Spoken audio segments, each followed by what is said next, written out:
Excluding the previous scene in which both Sotnikov and Rybak confront the collaborator, the first 30 minutes of the Ascent take place outside in the snow. The Belarusian landscape during the winter is brutal and unforgiving. Sotnikov and Rybak are locked in a constant battle with the elements. We see blizzards and hear gales. It is as if the characters are always on the verge of being consumed by the whiteness of the screen. We don't just see the landscape, but we feel it too. Nowhere is this more the case than during this scene in which Rybak drags the wounded Sotnikov through the snow away from their German pursuers. Up until this point, Shepitko films the Ascent in such a way that evokes old frontline newsreels, something compounded by her choice to shoot in black and white. Shepitko had accomplished something similar in Wings, where aerial combat footage was seamlessly integrated into the flashbacks of the lead character. However, in these scenes, the camera is not only much closer to the two actors, it is practically on top of them. Handheld, these shots possess an almost tactile quality. We can practically feel the coldness of the snow.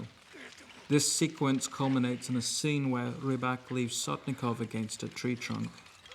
Unable to move, Shepitko alternates point-of-view shots that are almost abstract studies of patterns and textures with close-ups of Sotnikov's face.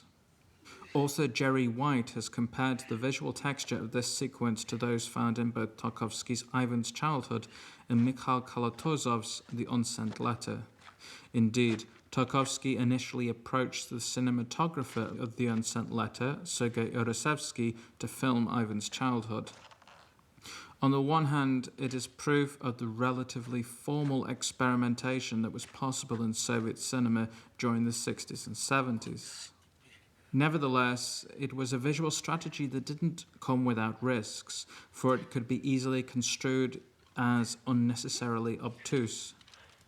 Indeed, it was this metaphysical aspect of the Ascent that would raise the question of either re-editing the film or shelving it.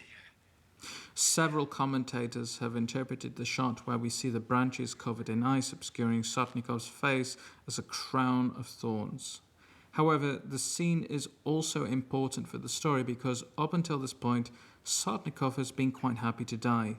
He's resigned himself to his fate, but Rybak rescued him.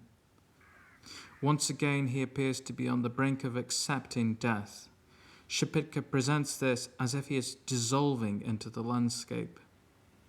However, Sotnikov decides to drive on, and he appears to be fighting his way through the ice. This is Sotnikov's epiphany, the moment his Christ-like nature manifests itself. He now knows he is going to be a martyr, a sacrifice for a cause. If, during the Brezhnev era, belief in Marxist-Leninist ideology was on the wane, then it created a spiritual vacuum. Nevertheless, actively engaging with religion in Soviet culture was not without its risks, as Tarkovsky found out with Andrei Rublev. It is important to point out that, unlike Tarkovsky, Shepitko was not religious. Religious imagery, or to be more precise, Christian iconography, was for Shepitko both a familiar and readily comprehensible symbolic code. It is often said that Shepitko cast Boris Plotnikov to play the role of Sotnikov because of his Christ-like appearance. If Sotnikov is Christ in Shepitko's parable, then he is the saviour to the revolutionary cause.